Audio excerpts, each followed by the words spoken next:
News flex நேயர்கள் அனைவருக்கும் வணக்கம். இன்னைக்கு நம்மோட சிறப்பு விருந்தினர் ஊடகவியலாளர் திரு சுமன் கவி அவர்கள்.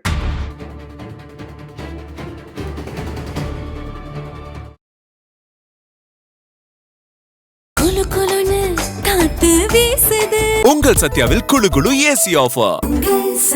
டயா பூஸ்டர் சுகரை கண்ட்ரோல் பண்ணும், உங்க ஆரோக்கியத்தை மீட்டு தரும். சர்க்கரையை கட்டுப்படுத்துறதுக்கான எளிமையான வழிமுறை, இயற்கையான வழிமுறை. அனைத்து மருந்து கடைகளிலும் கிடைக்கும்.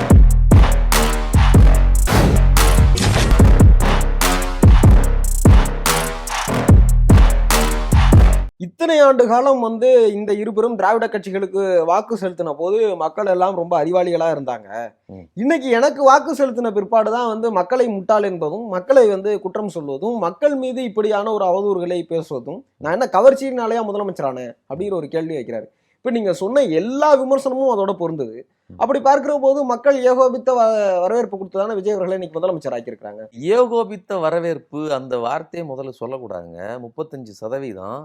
இந்த 35%லையுமே நாம் ஆரம்பத்தில் இந்த இவர்களுடைய ஆதரவாளர்களை நீங்கள் ஓட்டு போடுறதுக்கு முன்னாடியே, விஜய் ஓட்டு போடுவதற்கு முன்னாடியே விஜய்க்கு ஆதரவாக இருந்த கூட்டத்தை நம்ம தற்கூரின்னு தான் சொன்னோம். இன்னைக்கு தற்கூரின்னு சொன்னவங்க இன்னைக்கு அறிவாளி ஆயிடுவாங்களா? கிடையாது. இன்னைக்கும் அவங்க தற்கூரி தான். சரிங்களா? ஆனால் நான் என்ன சொல்கிறேன்னா, அந்த தற்கூரி கூட்டம், டைஹார்ட் ஃபேன்ஸ், விஜய் எதை செஞ்சாலும் பரவாயில்ல, எவ கூட போனாலும் சரி பரவாயில்ல, எது எப்படி கேடு கெட்டு போனாலும் பரவாயில்ல, அதற்கு நாங்கள் முட்டு கொடுப்போம், எங்களுக்கு தேவை விஜய் மட்டும்தான் அப்படின்னு நினைக்கக்கூடியது ஒரு 5-10% உள்ள, 5 to 8% கூட. அதாவது அந்த இந்த 8% பெரிய கூட்டங்க. பார்க்கறதுக்கு அது நம்பர் கம்மியாக தெரியும். 7.5 கோடி மக்களில் 8%ங்கிறது எத்தனை கோடி மக்கள், எத்தனை லட்சம் மக்கள். ஆனால் அது அவ்வளோ பேர் அதை ஆதரிக்கிறாங்க. ஆனால் மற்றவர்கள் எல்லாம் தற்கூரின்னு சொல்லும்போது கொஞ்சம் ஹர்ட் ஆனாங்க. நீங்கள் சொன்ன மாதிரி, ஏன்னா அவர்களும் ஓட்டு போட்டிருக்காங்க. எங்களை நீங்கள் தற்கூரின்னு சொல்கிறீங்களா அப்படின்ட்டு. ஏன் அவங்க ஓட்டு போட்டாங்கன்னா, இத்தனை காலமாக இந்த திராவிட ஆட்சி மேலே ஒரு போர் இருக்குது. இந்த போர் சரியா தப்பா அது வேற விஷயம். நீங்கள் 30-40 ஆண்டுகள் ஆண்டீங்கன்னா எவ்வளவு சிறந்த ஆட்சியை கொடுத்தாலும் கூட உங்கள் மேலே ஒரு அலிகேஷன் வரும். ஒன்றும் வேண்டாங்க, கடாஃபின்னு ஒருத்தர் இருந்தார். கடாஃபி இருந்த காலகட்டத்தில் அந்த லிபியாங்கிற நாடு மிகப்பெரிய மாற்றங்களை கண்டது. யாருக்கும் அங்கே எலக்ட்ரிசிட்டி எல்லாம் ஃப்ரீ, ரோடு ஃப்ரீ, கல்வி ஃப்ரீ, எல்லாம் ஃப்ரீ, எல்லா வசதிகளையும் கொடுத்தாரு. அங்கே கிடைக்கக்கூடிய அந்த எண்ணெய் வளத்தை வைத்து தண்ணீரே இல்லாத அந்த நாட்டுக்குள்ள புது தண்ணி ஓடுவதற்கான ஆற்றையே உருவாக்குனாரு. அதுபோக அந்த ஒட்டுமொத்த அந்த ஆப்பிரிக்கா கண்டத்துக்கும் தனி கரன்சி ஒன்று உருவாக்கணும் அப்படின்லாம் போராடினாரு. இப்படி பல்வேறு திட்டங்களை போட்டு அந்த மக்களை ஒரு மினி சொர்க்கம் மாதிரி, நீ அங்கே வேலைக்கு இங்கிருந்து நம்ம ஊர்ல இருந்து மற்ற நாடுகள்ல இருந்து தான் போய் அங்கே வேலை பார்த்துட்டு இருந்தாங்க. அப்படி அந்த மக்களுக்காக எல்லாவற்றையும் செஞ்சு கொடுத்தாரு. ஆனால் அந்த மக்கள் தான் அவரை வீழ்த்துறாங்க. ஏன்னு கேளுங்க, 40 வருடத்துக்கு 35 வருடத்துக்கு மேலே ஆள்றாரு. அதுக்கு மேலே அவர் கொஞ்சம் லிபரலாகவும் இருந்தார். அமெரிக்க ஊடகங்கள் அவரை காலி பண்ணிச்சு. எதுக்கு சொல்ல வரேன்னா, நீண்ட நாள் ஒன்றை பார்த்து கொண்டே இருந்தோம்னா அது நல்லதாகவே இருந்தாலும் இது ஏன் மாற்றி பார்க்கக்கூடாது அப்படிங்கிற எண்ணம் வரும். சரி, அந்த மாற்றத்துக்கு திராவிடம்ங்கிற அந்த பேருக்குள்ள இருக்கக்கூடிய அந்த 2 கட்சிகளுக்கு மாற்றாக நாம் எதையாவது ஒன்றை மாற்றலாம் அப்படிங்கிறதுக்கு நேரம் எப்போ வந்துச்சு? ஜெயலலிதா இருக்கும்போது அப்படி ஏதாவது வாய்ப்பு இருந்துச்சா? கிடையாது. கலைஞரும் ஸ்டாலினும் இருந்ததுக்கு அப்புறம் ஏதாவது இருந்துச்சா? அந்த இடத்துலையும் கிடையாது. அப்போ திமுகவுக்கு நேரடியாக கிடையாது. அதிமுக அங்கே அழிந்து போனது. 2016க்கு பிறகு அதிமுகவுக்குள்ள தலைமை இல்லை. ரஜினி அங்கே வராரு, வெற்றிடம் விழுந்து விட்டது அப்படிங்கிறாரு. 19ல் அவரே அதுக்கப்புறம் எல்லாத்தையும் பார்த்துட்டு, ஒரு 10% தாங்க எனக்கு தேரும், என்னால் நிற்க முடியாது, எனக்கு உடம்பு சரியில்லை, என்னால் பார்க்க முடியாது, என்னை நம்பி இருக்கக்கூடிய ரசிகர்களின் வாழ்க்கையை நான் ரோட்டில் இழுத்து விட தயாரில்லைன்னு சொல்லி விலகிக்கிடுறாரு. அப்போ ஒரு வெற்றிடம்னு ஒன்று இருந்துச்சு அப்படின்னா அது அதிமுகவில் தான் இருந்துச்சு. அந்த அதிமுக ஒரு ரசிக மனோநிலை கொண்ட ஒரு ரசிக கூட்டத்தால் உருவாக்கப்பட்ட கட்சி. இன்னைக்கு அந்த இடத்தை ஃபில் பண்ணுறதுக்கு அவங்களும் கூட பழைய ரசிகர்கள்ங்கிறதுனால நிகழ்காலத்தில் அவர்கள் ஒரு அரசியல் தெளிவுபட்ட கூட்டமாக வந்துட்டாங்க.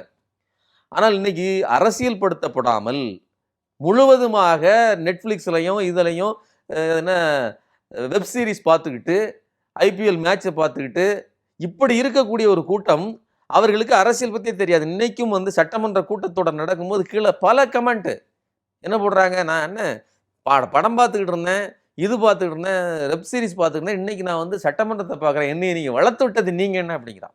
அது இல்லை பிரச்சனை. அவர் எந்த அடிப்படையில் வளர்த்தாரோ அதே அடிப்படையில் தான் அவர் இங்கேயும் நடந்துக்கிட்டாரு. நீ அங்கே திரைப்படத்தை நான் விட்டுட்டு வந்துட்டேன் ராஜா, உனக்கு இங்கே நான் திரைப்படம் காட்டுறேன் அப்படின்னு நடிச்சு காட்டுறாரு. இப்படிங்கிறாரு, எங்கே காணுங்கிறாரு. அப்போ இந்த நடிப்பை எல்லாம் யாருக்காக செய்கிறார்? உங்களுக்காகவோ எனக்காகவோ செய்யலை. ஓட்டு போட்டார்களே 35% ஒரு குறிப்பிட்ட பகுதி, அவர்களுக்காகவும் கூட கிடையாது. இன்னைக்கு அவங்கெல்லாம் தலைப்பாடாக அடிச்சுக்கிறாங்க. ஏங்க அவங்க வீட்டில் கரண்ட் கிடையாதுங்க. பெரம்பூரில் அவங்க, இப்போ நான் என்ன சொல்கிறேன், விஜயை நம்பி விஜய்க்கு ஓட்டு போட்டவர்களின் வீடுகள் பெரம்பூரில், திருவள்ளூரில், இங்கே திருவிக நகரில் சுற்றி கரண்ட் கிடையாது. ஏன் பாலவாக்கத்திலே கரண்ட் கிடையாது. அவங்க வீட்டிலே போய் இருந்து சண்டை போட நிலாங்கரைகள் நின்னாங்களே. ஸோ பல பேர் வீட்டினுடைய கரண்ட் இல்லாமல் இருந்துச்சு. கரண்ட் மட்டுமா? விவசாயிகளாக இருந்தால் விவசாயத்துக்கு கடன் ரத்து கிடையாது. அப்போ எல்லா பிரச்சனைகளிலும் கும்முடிப்பூண்டியில் இருக்காங்க. கும்முடிப்பூண்டி மக்கள், அங்கே ஒரு குழந்தைக்கு இவ்வளோ பெரிய கொடூரம் நடக்குது. அந்த மக்கள் ரொம்ப திருப்திகரமாயிட்டாங்களா? பரவாயில்ல, விஜய் வந்தார், எல்லாத்தையும் சிறப்பாகிட்டார்னு நம்புறாங்களா? நான் மறுபடியும் சொல்கிறேன், விஜய் மீது அவருடைய அந்த அந்த திரை கவர்ச்சிங்கிறீங்களா, என்கிட்ட என்ன அப்படிங்கிறாரு. அது இருக்கு. அதுதான் ஒரு காலத்தில் ஒரு படம் ஓடணும் அப்படின்னு சொன்னால், 80களில் படம் ஓடணும்னா சிலுக்கு பாட்டு வேணும், சரிங்களா? அதுக்கப்புறம் வேற ஒரு டிஸ்கோ சாந்தி, அதுக்கப்புறம் வேற ஒரு நடிகை, அப்புறம் சினிக்கி வந்தான்னு அவரெல்லாம் இப்படி இந்த ஒரு ஐட்டம் சாங் போடுவதற்கு ஒரு இடம் உண்டு. அப்புறம் நீங்கள் திருப்பாச்சியை அந்த படத்தில் நயன்தாரா கூட்டு வந்து உங்கள் படத்துல வச்சு ஆட வச்சிங்க. சன்னி லியோனே வந்து ஆடினாங்க. இதே மாதிரி ஒரு அந்த கவர்ச்சி தேவைப்பட்டது. இப்போ இன்னைக்கு அரசியலில் நீங்கள் தேவைப்படுறீங்க. இன்னைக்கு பல கட்சிகளும் எதுக்காக தேடி ஓடுது? நான் அரசியல்ங்கிற மெயின் பிக்சரை ஓட்டிக்கிட்டு இருந்தவங்கெல்லாம் ஏன் உங்களை தேடி வர்றாங்கன்னா, இன்னைக்கு நீங்கள் தான் ட்ரெண்டு. 80களில் சில்க் ட்ரெண்டு, அதுக்கு பிறகு டிஸ்கோ சாந்தி, அதுக்கப்புறம் நயன்தாரா, இப்போ நீங்கள் தான் அந்த ட்ரெண்டுங்கிற அளவில் உங்களை தேடி வருகிறார்கள். இதை திரைக்கவர்ச்சின்னு சொல்லாமல் வேற என்னன்னு சொல்றது? நீங்க சொல்றதே நான் இப்படி புரிஞ்சுக்கிறேன். இப்ப இந்த கட்சிகள் எல்லாம் வந்து அவரை நோக்கி நகர்றாங்க அப்படின்னா, தேர்தலுக்கு முன்னாடி அவங்க நகரலையே. தேர்தலுக்கு பிற்பாடு மக்களுடைய மேண்டேட்ரி எந்த பக்கம் இருக்கு அப்படின்னும் போது, இன்னும் சொல்ல போனா நீங்க சொல்லக்கூடிய கூட்டணி கட்சிகள் எல்லாமே தத்துவார்த்த ரீதியாக நாங்க கொள்கை கூட்டணின்னு சொன்ன கூட்டணியிலிருந்து நகர்ந்து போறத நீங்க எப்படி இப்படி ஒரு கவர்ச்சிக்காக போனாங்கிறத சொல்ல மறுபடியும் சொல்றாங்க. போன படத்துல நான் வந்து 80களில் நான் இப்போ திரைப்படம் எடுக்கிறேங்க. நான் வந்து ஒரு பழம்பெரும் டைரக்டர். என் படத்தில் சில்க்கு பாட்டு வைக்கலை. ஆனால் இப்போ போன படத்தில் சுமாராக ஓடி இருக்குது. இன்னொரு படம் அது நல்லா சூப்பராக ஓடி போச்சு. என்ன சொல்கிறாங்க, அப்போ மக்கள் பார்க்கிறார்கள். புரியுதா உங்களுக்கு? படம் செல்லுபடியாகுது. உடனே என்ன பண்ணுறாங்க, 3ஆம் பிறை படத்துக்கும் பொன்மேனி உருகுது பாட்டுக்கு ஏதாவது தேவையா? அந்த படம் நல்ல கதை உள்ள படம், ஏன் அந்த பாட்டு வைக்க வேண்டியிருக்குது? அன்னைக்கு இது தேவைப்பட்டது. அதே மாதிரி தான் இன்னைக்கு ட்ரெண்ட் இதுதான் அப்படின்னு சொல்லி இந்த திரைக்கவர்ச்சிக்கு பின்னாடி தான் வந்துகிட்டு இருக்காங்க. கொள்கையாவது கோட்பாடாவது இன்னைக்கு இருக்கு. நீங்கள் யோசிச்சு பாருங்களேன், மகேந்திரன் அவர்லாம் எவ்வளவு சீனியர், எவ்வளவு கம்யூனிசம், தாஸ் காப்பிட்டல், அது இது எல்லாத்தையும் கரைச்சி குடிச்சு நம்ம விட மிகப்பெரிய களத்திலையும் படிப்புலையும் எல்லாவற்றிலையும் முன்னேறி இருக்கிற அவர் இன்னைக்கு அவங்ககிட்ட நான் விசில் புரட்சியை பார்க்கிறேன் அப்படின்னு போய் ஜெல்லாகிறாருன்னு சொன்னால், இந்த உலகத்தில் வாங்க முடியாத பொருள் என்று ஒன்றுமே இல்லை அப்படிங்கிற நிலைமைக்கு போயிடுச்சு நாடு. இந்த கவர்ச்சிக்கு பின்னால், திரைக்கவர்ச்சிக்கு பின்னால் சாதாரண இளைஞர்கள் மட்டும் இல்லை, கூட்டம் வந்துச்சு அப்படின்னு சொன்னால் கொள்கையெல்லாம் கழட்டி தூர போட்டு போகிறதுக்கு இவர்கள் தயாராக இருக்கிறார்கள் அப்படிங்கிறத இது காட்டுகிறது. அப்போ அந்த 35% சொல்கிறீங்க இல்லையா, அந்த 35%ல் 10% பேர் இப்படி வெறித்தனமாக இருக்கலாம். மிச்சம் இருக்கக்கூடிய 15, 20, 25% பேர் நடுநிலையாளர்கள். ஏதாவது ஒரு புது மாற்றம் நடக்கட்டும், இந்த திராவிட கட்சிகளே ஆண்டுகிட்டு இருக்கு, நம்ம புதுசாக தான் கொடுத்து பார்ப்போமேன்னு நினைச்சாங்க. அப்படி கொடுத்து பார்ப்போமேங்கிற எண்ணத்தில் உள்ளவர்கள் தான் சீமானுக்கு 4% போட்டாங்க. அப்படி கொடுக்கணும்னு நினைச்சவர்கள் தான் அண்ணாமலை புதுசாக வந்தபோது ஆஹா ஓன்னு நினைச்சாங்க. அப்படி ஏதாவது புதுசு வேணும்னு நினைச்சவங்க தான் கமலஹாசனுக்கு ஒரு குறிப்பிட்ட 4% கொடுத்தாங்க. விஜயகாந்த் ஏதாவது ஒன்று புதுசாக வருவார் அப்படின்னு நினைச்சாங்க. இப்படி வருகிறவர்கள்ட்ட எல்லாம் இந்த ஏற்கனவே இருக்கிற 2 பேரை தாண்டி எதையாவது ஒன்று செய்யலாம்னு நினைச்சாங்க. ஆனால் விஜய்க்கு ஒரு சரியான சந்தர்ப்பம் அமைஞ்சுது. ரஜினிக்கு கிடைக்காது கூட. ரஜினிக்கு உடல்நிலை சரி கிடையாது. ரஜினி மும்மரமாக இருந்திருந்தா அவர் தமிழனான்னு சொல்லி சீமான் ஈஸியாக அடிச்சிருவார். விஜய்க்கு அந்த பிரச்சனையும் கிடையாது. அவர் அம்மா தான் தமிழ் இல்லைன்னு கேள்விப்பட்டேன். அவங்க அப்பா தமிழ்ங்கிறதுனால விஜயை அந்த கேள்வியை கேட்க மாட்டார். அப்போ விஜய் அதனால தான் ஆள போறான் தமிழன்னாரு. விஜய் எவ்வளவு நயமான ஆள் பாருங்க.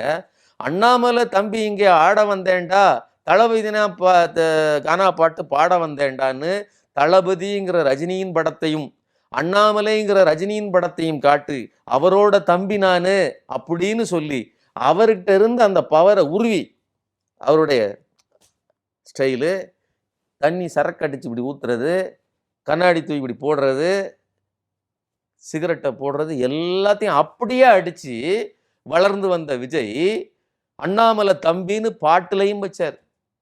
எப்படி வளர்ந்ததுக்கு அப்புறம் சீமான் அவரை அடிக்கிறது, அதாவது அவர் தமிழர் இல்லைன்னு சொன்ன ஆரம்பிச்ச உடனே ஓஹோ நம்மளுடைய பொலிட்டிக்கல் ஸ்டாண்டுக்கு நாளைக்கு நம்ம இப்போ இதுக்கு வர்றதா இருந்தால் நம்மளுடைய தமிழன் இல்லைன்னு எவனும் சொல்லிடக்கூடாது, அதனால நான் தமிழன் ஆளப்போறான் தமிழன் அப்படின்னு திட்டமிட்டு பாட்ட வைக்கிறாங்க. சரிங்களா? தெரியாமலாம் நடக்கல. இப்ப விஜய் இவ்வளவு பதவி வெறியோடு மிக நுட்பமாக திரைப்படத்தில் இருக்கும் போதே செயல்பட்டு தான் இந்த இடத்தை அடைஞ்சிருக்கிறாரு. ஆனா அந்த அடைஞ்சதுல நான் சொல்றதுல இந்த புது மாற்றம்ங்கிறது இந்த இடத்துக்கு சரியா அமைஞ்சு போச்சு. 5 ஆண்டு காலம் திமுக ஆண்டு இருக்குது. அவங்க மேல பெரிய அலிகேஷன்ஸ் அண்ட் ஆன்டி இன்கம்பன்சி எதுவும் கிடையாது. நீங்க யோசிச்சு பாருங்க. ஆன்டி இன்கம்பன்சினா பல இடங்கள்ல எம்எல்ஏக்களை அடிச்சு துரத்துற இதெல்லாம் பார்த்துருப்பீங்க இல்லையா? கடந்த காலங்களில் நடந்திருக்குல்ல. எத்தனை தொகுதிகளில் எம்எல்ஏக்கள் அமைச்சர்கள் அடிச்சு துரத்தப்பட்டிருக்காங்க. அப்படி இருந்துச்சா? 91 96ல நடந்த மாதிரி நடந்துச்சாங்க? கிடையாது. இந்த அரசு நல்லா தான் இருக்குது, இருந்தாலும் வேற ஒன்றை மாத்தி பார்ப்போம் அப்படின்னு போடப்பட்டது தான் இது. அவர்கள் இன்னைக்கு கொந்தளிச்சு போயிருக்கிறாங்க. நீங்க கேட்குறீங்க இல்லையா, இந்த 50 நாள் ஆட்சி 50 நாள் ஆட்சி, எத்தனை கொலை எத்தனை கொள்ளை, எவ்வளவு பெரிய கொடூரமான சம்பவங்கள், எதுக்காவது ஒன்றுக்காவது அவசர கதியில ஒரு மாற்றம் நடந்ததா?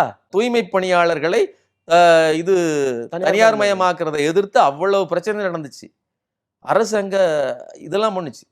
திமுக அரசு தன்னால் ஆனதை செய்தது. அவர்களுக்கு எதையாவது ஒன்று கொடுத்து இன்சூரன்ஸ் கொடுக்குறேன், சாப்பாடு கொடுக்குறேன், வீடு புதுசாக கட்டி கொடுக்குறேன், எதையாவது ஒன்று காம்பன்சேட் பண்ணி கொடுக்குறேன்னு ஒரு நெகிழ்ச்சி ஏதாவது ஒன்று சமரசத்தையாவது பேசிச்சுது. நீங்கள் எதையாவது பேசுனீங்களா? சத்தம் இல்லாமல் அதுதாங்க அறிவிப்பு. நாங்கள் எதைத்தான் பண்ண போகிறோங்கிறீங்க. இங்கே ஒன்றுமே இல்லையே.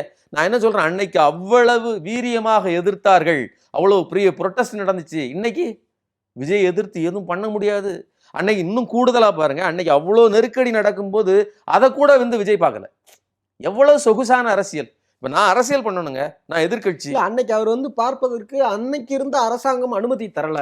திட்டமிட்ட ஒரு பெரும் ஜனத்திரள் கூடிரும், அந்த கூட்டம் கூடுச்சுன்னா அதை ஒடுக்கிடுவார்கள்னு வந்து அவங்க இன்னைக்கு ஓடுறீங்க, இன்னைக்கு கார்ல போறீங்க. ஏன் இன்னைக்கு மட்டுமே கார்ல போறீங்க? அனிதா செத்த அன்னைக்கு கூட போனீங்க, அதுக்கு பிறகும் பல இடங்களுக்கு போயிருக்கீங்க. ஏங்க எல்லாம் வரலாறு இருக்குங்க. இன்னைக்கு போற உங்களால அன்னைக்கு முடியாதா? அன்னைக்கே உங்களுக்கு ஒய்பிரிவு பாதுகாப்பு இருந்துச்சுங்க, பவுன்சர் இருந்தாங்களே, தூக்கி தூக்கி வீசினீங்களே உங்க பவுன்சர்களை, ஆட்களை, உங்க சொந்த கட்சிக்காரங்களை வீசினீங்களே. சும்மா காரணம்லாம் சொல்லாதீங்க. போய் பார்க்கல, நான் ஒரு தேவதூதன், நான் வந்து கல்ட், என்னை வந்து யாரும் பார்க்கக்கூடாது, நான் வந்து அதாவது என்னை நீங்க அணுகவே முடியாது, நான் பேசவே மாட்டேன். நீ பேசுன்னு சொல்லிட்டீங்கன்னா அன்அஃபிஷியலா பேசுவேன். அதாவது நான் கேட்ட கேள்விக்கு பதில் சொல்ல மாட்டேன். பெண்கள் பாதுகாப்பு பிரச்சனை என்ன, மேகத்தாட்டு பிரச்சனைக்கு என்ன தீர்வு, விவசாயிகளுக்கு நான் கொடுக்கணும்னு சொன்ன தள்ளுபடி கொடுக்கலையே, அதை ஏன் நீங்க இன்னும் முழுவதையா கொடுக்கல, எல்லாரும் ரோட்ல இருந்து போராடிட்டு இருக்காங்களே, கரண்ட் பிரச்சனைக்கு என்ன தீர்வு, எதையாவது பேசுற ஒன்றும் கிடையாது. வந்து நின்றுட்டு ஒரு குட்டி கதை சொல்றேன், அப்பாவை காணும் அப்பாவை காணும். அப்பாவை காணும் தான் ஒருத்தர் தேடிட்டு இருக்காப்புல, அந்த பையனுக்கு பதில் சொல்லுங்க. மகனை காணும்னு இன்னொருத்தர் சொல்லிட்டு இருக்கிறாரு, அந்த அப்பாவுக்கு பதில் சொல்லுங்க. என் புருஷனை காணும்னு ஒரு அம்மா சொல்லிட்டு இருக்குது, அந்த அம்மாவுக்கு ஒரு பதில் சொல்லுங்க. அதை விட்டுட்டு அப்பாவை காணும்னு டயலாக் இங்க பேசாதீங்க. இது எவ்வளவு பெரிய, நான் என்ன சொல்றேன், இது மறுபடியும் உதயநிதி சொன்னார் அன்னைக்கு வெளியில வந்துட்டு, இன்னைக்கு ஒரு 10 ரீல்ஸ் தருனார். ரீல்ஸை தவிர நீங்கள் செஞ்ச ரியலான ஏதாவது சம்பவம் உண்டா? எந்த சிந்தனையும் அற்று உங்களை ஆதரிப்பவர்களை தவிர இந்த விஷயத்தை யாராலும் ரசிக்க முடியாது. இல்லை, இப்போ நீங்கள் அதுதான் அவர் திரும்பவும் சொல்கிறாரு, சட்டப்பேரவையிலுமே அதை குறிப்பிடுறாரு. ஒரு 50 நாட்கள் அன்னைக்கு வந்து அவர் சொல்லும்போது 40 நாட்கள் தாண்டி இருந்த அரசாங்கம் பற்றி. அப்போ அவர் என்ன சொல்கிறாருன்னா, எங்களுக்கான ஒரு வாய்ப்பு, ஒரு நேர அவகாசம் வேணும். இப்போது அதே மாதிரி இதற்கு முன்னாடி ஆட்சியில் இருந்த புண்ணியவான்கள் பண்ணிட்டு போனதெல்லாம் இப்போ தான் நாங்கள் சரி செய்ய தொடங்கியிருக்கிறோம். பார்ட்டி ஃபண்டா கஜானாவை நோக்கி திருப்பி இருக்கிறோம் அப்படின்னு அதற்கான பதில்கள்லாம் அவர் சொல்றாரு. என்ன கடைசியா சொன்ன குட்டி கதை ட்ரெண்ட் ஆனதுங்கிறதுனால அந்த பதில்களை எல்லாம் நம்ம புறந்தள்ள முடியுமா? 717 கடைகளை வந்தவுடன் முதல் கையெழுத்து இதுதான் உங்களுக்கு சொல்லப்பட்ட முதல் விளம்பரமே. அப்படியே ஆஹா ஓஹோ தெருலாம் எல்லாம் முடிச்சிட்டாங்கன்ட்டு 2 நாள் மூடிட்டு 3வது நாள் போர்டே இல்லாமல் வேற கடை திறக்கிறதும், அதே ஏரியாவில் வேற பார் திறந்து வைக்கிறதும், அதாவது சத்தம் இல்லாமல் எல்லாம் அப்படியே இயங்கிட்டு இருக்குது. அதனால தான் இன்னைக்கு எல்லாரும் கேட்டுக்கிட்டு இருக்காங்க எதிர்க்கட்சிகள், வெள்ளை அறிக்கை கொடுங்க. 717 கடையில் எந்தெந்த கடைகள் எந்தெந்த ஏரியாவில்? பிரேமலதா சொன்னிச்சு காஞ்சிபுரத்துல அவங்க போய் நின்றுட்டு எல்லா பக்கமும் போய் சுற்றி பார்த்தேன், எந்த கடையுமே மாற்றப்படவில்லை, எல்லாரும் கம்ப்ளைண்ட் கொடுக்குறாங்க. இன்னைக்கும் எல்லா கடைகள் முன்னாடியும், அதாவது எதெல்லாம் முக்கியமாக பெண்களுக்கு குழந்தைகளுக்கு அங்கே பகுதி வாழ் மக்களுக்கு பிரச்சனையாக இருக்குதோ அந்த கடைகள் இப்போ அந்த எதிராக பெண்கள் போராடுறத பார்க்குறோம். நீங்கள் 717ன்னு சொன்னீங்களா, அப்போ இது ஏமாற்று வேலை இல்லையா? ஒரு சீட்டிங். 2வது நாங்கள் அதனால் ஃபீஸ் கேரியலை பிடிங்கிட்டு போயிட்டாங்க, அதனால் கரண்ட்டு. எங்க ஃபீஸ் கேரியல் காலையில் பிடுங்குறாம்னா, அதுவும் ஒரு ஏரியாவில் பிடுங்கினா ஒட்டுமொத்தமாக கரண்ட்டு வராமல் போமா? காலையில் பிடுங்குற ஃபீஸ் கேரியல் நைட்டு கரண்ட்டு போமா? என்ன ஒரு இது?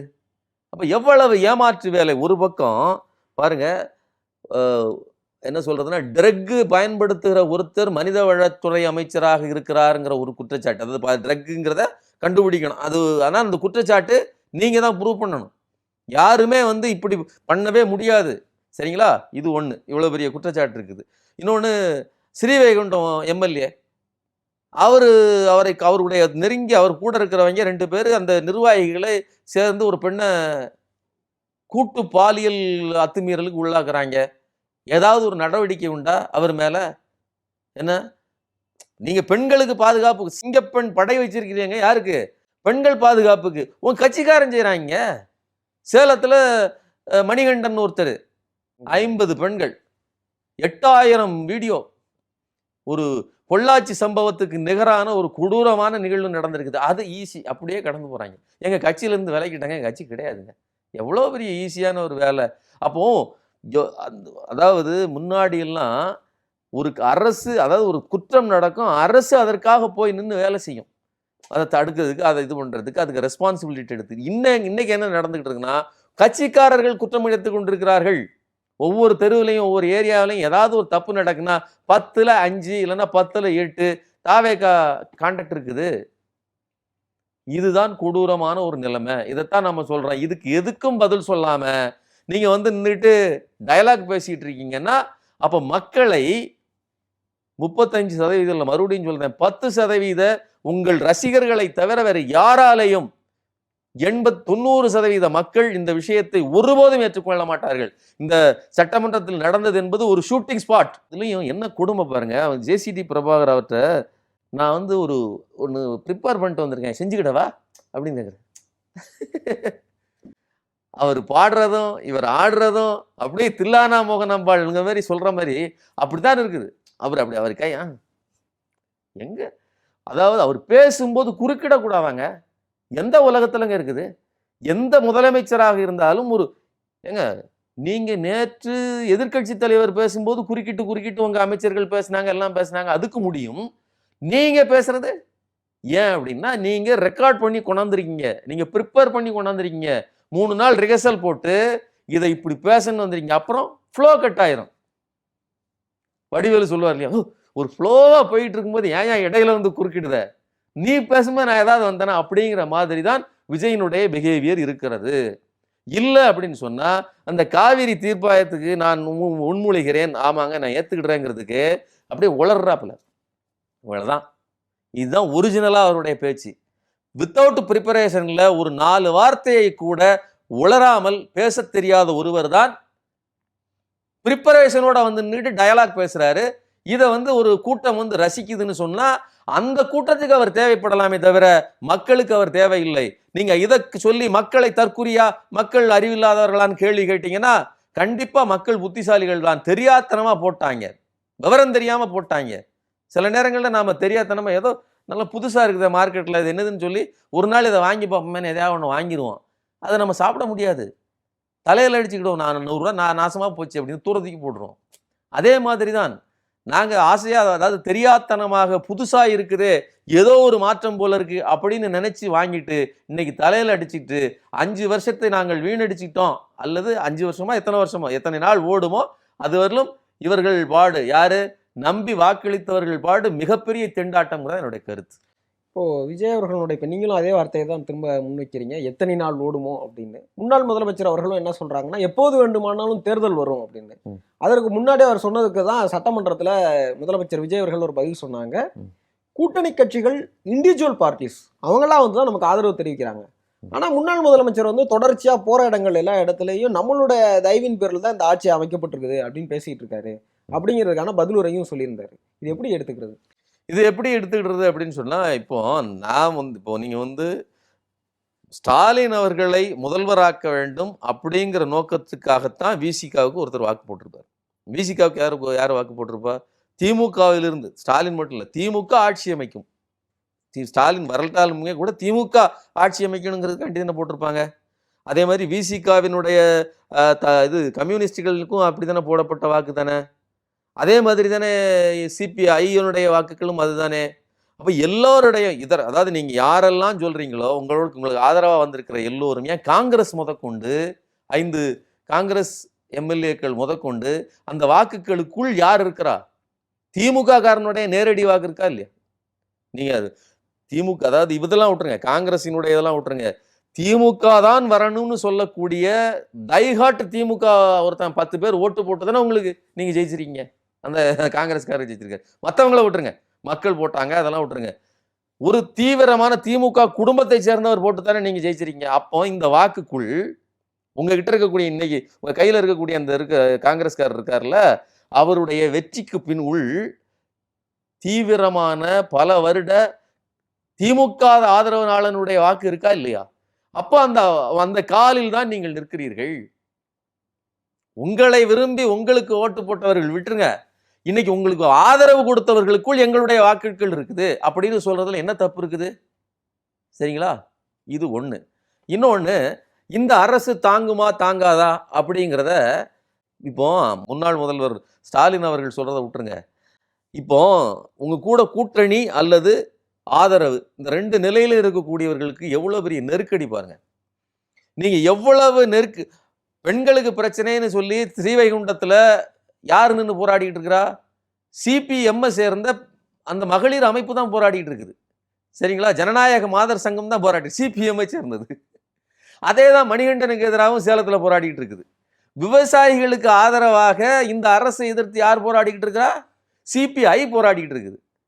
அப்போ உங்களுடைய ஆட்சி வெறும் 50 நாள்னு சொல்றீங்க, நீங்க 50க்கு முன்னாடியே சொல்றேன்.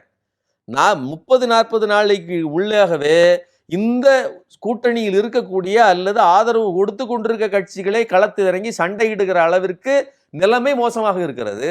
எத்தனை நாள் விட்டு கொடுக்க முடியும்? அம்பேத்கர் சிலையை வைக்கணும் அப்படின்னு சொன்னா அதெல்லாம் வைக்க முடியாதுன்னு துருதி போடுறீங்க. சட்டசபைக்குள்ள பாஜகங்கிற வார்த்தையை சொல்லக்கூடாதுன்னு வன்னியரசை கீழே உட்கார சொல்றீங்க. அப்போ பாசிச எதிர்ப்பில் அப்படியே, சனாதன ஆதரவில் அப்படியே இருக்கும்போது எத்தனை நாள் இந்த அற்ப லாபத்துக்காக இந்த விஷயத்துக்காக இவர்கள் இணங்கி போக வேண்டியிருக்கும்? இன்னும் கூடுதலா ஒரு கொடுமையை பாருங்க. மகேந்திரனை நீங்க சிபிஐல இருந்து எடுக்கிறீங்க, அது செய்ய முடியுமா? ஒரு ஆதரவு கட்சிங்க, நீங்க திமுக அப்படி செஞ்சதுன்னா நீங்க விட்டுருப்பீங்களா? நான் சொல்றேன், பல கட்சிகள் இருந்துச்சு. ஏதாவது ஒரு கட்சியில இருந்து விலகி வந்தவர் உடனே வாங்க அப்படின்னு சொல்லி உள்ள எடுத்து வச்சிருந்தா யாராவது என்ன சொல்லியிருப்பாங்க? எவ்வளவு அறம் பேசி இருப்பார்கள். இன்னைக்கு மகேந்திரனுக்கு கொள்கை இல்லை, அவர் தியேட்டர் வாசல்ல நின்று விசில் அடிச்சுக்கிட்டு நிக்கட்டும், அது ஒன்றும் பிரச்சனை கிடையாது.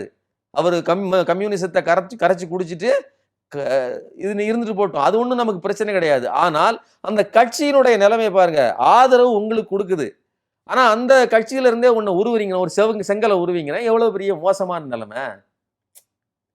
இப்படிப்பட்ட நெருக்கடிகளுக்கு மத்தியில் தான் கூட்டணியில் இருக்கக்கூடிய கட்சிகளே இருக்குது. அவர்கள் தான் உங்களுக்கு ஆப்பே வைக்க போறாங்க, வேற யாரும் கிடையாது. மக்கள் பிரச்சனைகள் கொந்தளிக்கும் போது, பிரச்சனைகளுக்கு முட்டு கொடுக்க முடியாத நிலை வரும்போது, இன்றைக்கே அது அதை நோக்கித்தான் போய்கிட்டு இருக்குது. கண்டிப்பா இவர்கள் விசிகாவா இருந்தாலும் சரி, அது மதிமுக அன்னைக்கு போயிருக்காங்க, அல்லது வேற யாராக இருந்தாலும் சரி, இவர்களால் சஸ்டெயின் பண்ணி விஜயினுடைய அந்த நபர்கள் செய்கிற அட்ராசிட்டி இருக்கு இல்லையா, அதை ஒருபோதும் முட்டு கொடுக்க முடியாது. கல்வி நிறுவனங்களுக்குள்ள போய் நின்றுக்கிட்டு விஜய் பாட்டு போடுறது என்ன, காலமிக்கு விடுறது, எவ்வளவு கேவலமான நிகழ்வுகள்லாம் நடந்துகிட்டு இருக்குது. இத்தனை பெரிய கொடூரமான கேவலங்கள் தொடர்ந்து எங்கேயுமே நடந்தது கிடையாதுங்க. ஏதாவது ஒன்று நடக்கும், ஏதாவது ஒரு இடத்துல எங்கேயோ நடக்கும். அதை உடனே எடுத்துக்கிட்டு ஆஹா ஓஹோ அந்த அமைச்சர் அதை சொல்லிட்டாராமேன்னு ஆஹான்னு கத்துவாங்க. இன்னைக்கு ஒவ்வொரு இடத்துலையும் தாவாய்க்காவை சேர்ந்தவர்கள் எல்லா இடத்துலையும் சண்டை, எல்லா இடத்துலையும் பிரச்சனை, எங்கேயுமே சரி கிடையாது. அப்போ ட்ரக் அடிக்டா பிரச்சனை. ஏன் அவர் மரிய வில்சன் அந்த வீடியோவே வந்திருக்கிற ஒரு வீட்டில் போய் நின்றுட்டு அடிக்கிற உருட்டுக்கட்டை தூக்கிட்டு அடிக்க போறாரு. இவர் தான் நம்ம நாட்டினுடைய நிதியமைச்சர்னு சொன்னா அது எவ்வளவு பெரிய கேவலம். இவ்வளவு வீடியோ ஆதாரங்கள் இருக்கும்போது இப்படிப்பட்ட ஒரு ஒரு ஒரு ரவுடியை நாம கொண்டாந்து நிதியமைச்சராக வச்சிருக்கோம்னா எவ்வளவு பெரிய அசிங்கம். அப்ப இதையெல்லாம் நாம நார்மலைஸ் பண்ணிட்டு போக முடியும். முந்தைய ஆட்சிகள் எல்லாம் குற்ற பின்னணி உள்ளவர்கள்லாம் அமைச்சராகவே இருந்ததே இல்லையா? அமைச்சராகவே அலங்கரிச்சது இல்லையா? அவர்கள் மீது எந்த வழக்கும் இல்லையா? குற்ற பின்னணி இருந்துச்சு, வீடியோ ஆதாரங்கள் இப்படி இருந்து எல்லாரும் மூஞ்சில நீங்க இப்போ அதாவது ஏங்க ஒரு நபர் அவர் போதை வஸ்து பயன்படுத்துவாரா பயன்படுத்த மாட்டாரான்னு நமக்கு தெரியாது. ஏன் நீங்க எல்லாம் அடிச்சது இல்லையா, நீங்க எல்லாம் குடிச்சது இல்லையா? அப்படி கேட்கக்கூடாது. பேப்பரை வச்சு இப்படி நகர்த்தி இப்படி அடிச்சு இப்படி எடுக்கிற ஒருத்தர்கிட்ட தான் கேள்வி கேட்கிறோம். இதைத்தான் நாம கேட்கிறோம். ஆதாரம் வச்சுக்கிட்டு கேள்வி கேட்கிறோம். குற்றச்சாட்டு இருந்துச்சு, அவர் மேல கேஸ் இருந்துச்சு, அது இல்ல. போய் உருட்டுக்கட்டை எடுத்துட்டு அடிச்ச வீடியோ இருக்குது. அந்த கேஸ் இருக்கா இல்லையா அதெல்லாம் வேற. இப்ப முன்னைக்கு நடக்கக்கூடியது என்பது விஷுவலா இருக்குதுங்கிற மக்கள் மத்தியில விஷுவலா. நாளைக்கு எல்லா குற்றங்களும் விஷுவலா இருக்குது. அப்படி இருக்கும்போது இது எப்படிப்பட்ட ஆட்சி, இது எப்படி முட்டு கொடுக்க முடியும்? மாடுகளை எல்லாம் பொது வெளியில வெட்டுறதுக்கு தடை விதிச்சிருக்காங்க. நீங்க என்ன சொல்லியிருக்கீங்க? ஒன்றும் அங்க உங்களை தரப்புல ஒண்ணுமே கிடையாது. ஒரு அரசு தரப்பில் இருந்து, அதாவது கடந்த ஆட்சியில திருப்பரங்குன்ற மலையில அது தீபம் ஏற்றுகிற விவகாரத்துல நீங்கள் எந்த தீர்ப்பு கொடுத்தாலும் சரி நாங்கள் அதை ஒத்துக்கிட மாட்டோம்னு சொல்லி நின்றது, அது சமூக நீதி அரசா? அல்லது நீங்க பக்ரீத் அன்னைக்கு அல்லது பாய்கள் அல்லது மற்றவர்கள் அந்த மாடு சாப்பிடுகிறவர்கள் பொது வெளியில வெட்டக்கூடாதுன்னு சொன்னா அது எந்த அளவிற்கு மோசமான தீர்ப்பு? அதை எதிர்த்து உங்களுடைய பங்களிப்பு என்ன? அண்ணா, பெரியார், அஞ்சலை அம்மா அவர்களை வச்சிருக்கிறேன், இவர்களை வச்சிருக்கிறேன், எல்லாமே நாங்க தான், எல்லாவற்றுக்குமே ஹோல்சேல் நாங்க தான் சொல்லுகிற நீங்கள் இந்த மாதிரியான தீர்ப்புகளுக்கு எதிராக ஏன் அசையல? இது எல்லாம் சமூக நீதி அமைச்சரா இவர் இருக்கும்போது தான், வன்னியரசு இருக்கும்போது தான் நடக்கும். இது எல்லாம் திருமாவளவனை வைத்துக் கொண்டே தான் நடக்கும். அப்போ நான் இது இப்படி யோசிச்சு பாருங்க, பிராடரா யோசிச்சு பாருங்க. அப்துல் கலாம மேல பிரசிடென்டா வச்சுட்டு இருக்குது தான் நீங்க இங்க எல்லா குஜராத்தில் இஸ்லாமியர்களுக்கு எதிரான கொடுமைகளை பண்ணுவாங்க, அழித்தொழிப்பு பண்ணுவாங்க, எல்லா அசிங்கமும் நடக்கும். ஒரு பக்கம் திரௌபதி முர்முவை பிரசிடென்டா வச்சுக்கிட்டு தான் அந்த பழங்குடியின பெண்ணை வச்சுக்கிட்டு தான் பழங்குடியின பெண்களை நிர்வாணமா அழைச்சிட்டு போறது நடக்கும். இது யாரோட மாடல்? பாசிச பாஜக RSS மாடல். அந்த RSS மாடல்ங்கிற வேலை செய்தா? கட்சிகளை கலைப்பது, கண்கூடாக உடைப்பது, காணாமல் செய்வது எல்லாம் வெளியில நடந்துகிட்டு இருந்தது. அதுக்கெல்லாம் பிஜேபி தான் காரணம்னு சொன்னோம். இன்னைக்கு அதே மாடலை இங்க காட்டிட்டு இருக்கிறாங்க. அதிமுக உடைக்கிறாங்க, இன்னும் பிற கட்சிகளை. ஏன் டிடிவி தினகரன் கட்சியில குதிரை பேரத்தை இவ்வளவு பகிரங்கமாக நடத்தின எந்த கட்சியாவது உண்டா? இவ்வளவு நடந்துகிட்டு இருக்கும் போதும் ஏங்க நாங்க தான் ஆதரவு தரோம்ல. நீங்க திருமாவளவன் அவர்களுடைய பேச்சு நீங்க நல்லா கவனிக்கணும். அவர் என்ன சொல்றாரு, நீங்க ஏன் கூட்டணிக்குள்ள போனீங்க அப்படின்னு சொன்னா, நாங்க வெளியில நின்னோம்னா அவருக்கு ஒரு இன்செக்யூரிட்டியா இருக்கும் அப்படிங்கிறதுக்காக உள்ள போனோம். புரிஞ்சுக்கங்க, திருமாவளவன் நாங்க உங்களோட தான் இருக்கிறோம், நீங்க இன்செக்யூரா ஃபீல் பண்ணாதீங்கன்னு சொல்லி கூட்டணிக்குள்ள போயிட்டாராம். ஆனா திருமாவளவனை வச்சுக்கிட்டே தான் 25 எம்எல்ஏ கிட்ட பேரம் பேசுறாங்க அதிமுகவில். திருமாவளவனை வச்சுக்கிட்டே தான் 4 எம்எல்ஏ அங்கிருந்து இழுத்து இங்க சேர்க்க வச்சிருக்காங்க.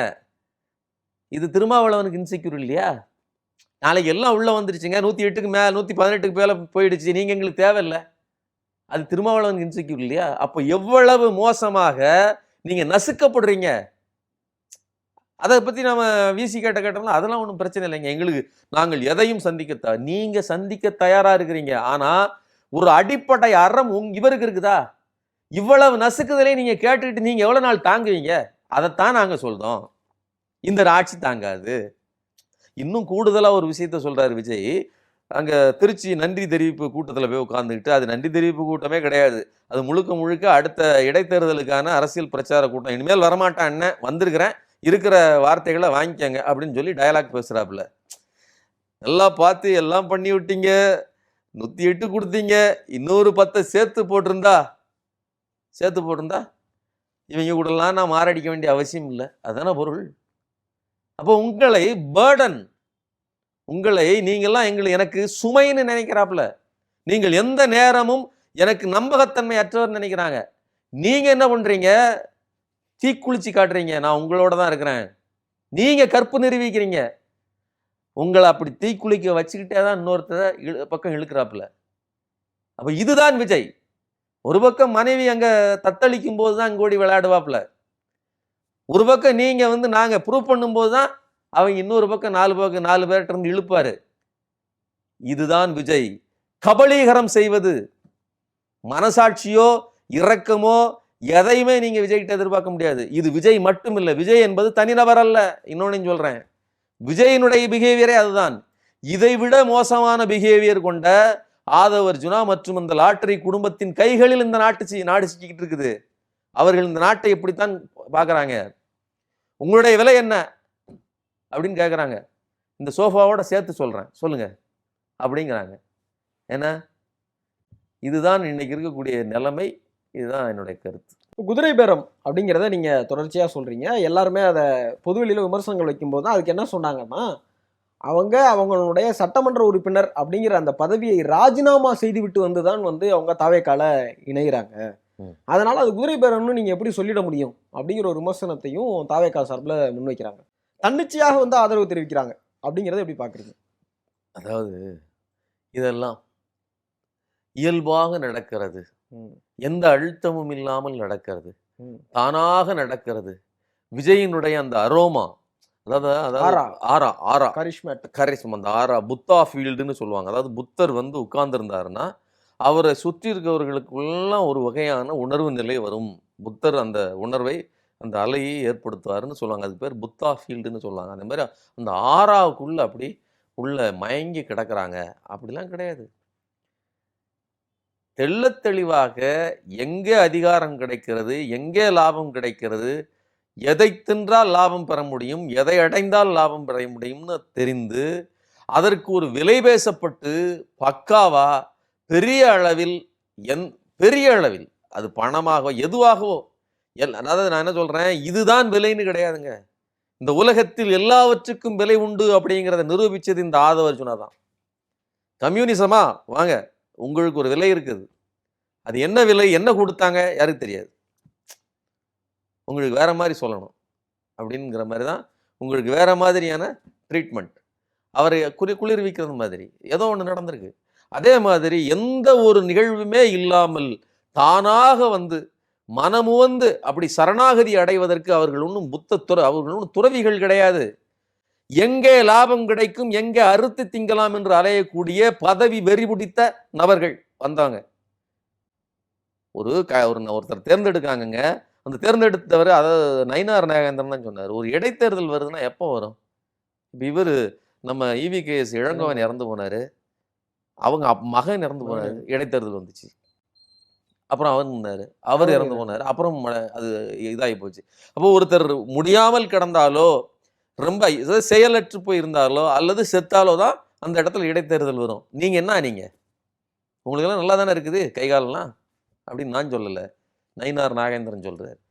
அப்போ இவர்கள் தங்களுடைய சுய லாபத்துக்காக, அந்த பண வெறிக்காக, அதிகார போதைக்காக, இங்க இருந்தா நமக்கு பெருசா கிடைக்கும் அப்படிங்கிற அந்த ஆசைக்காக இத்தனை ஓட்டு போட்ட மக்களை அதை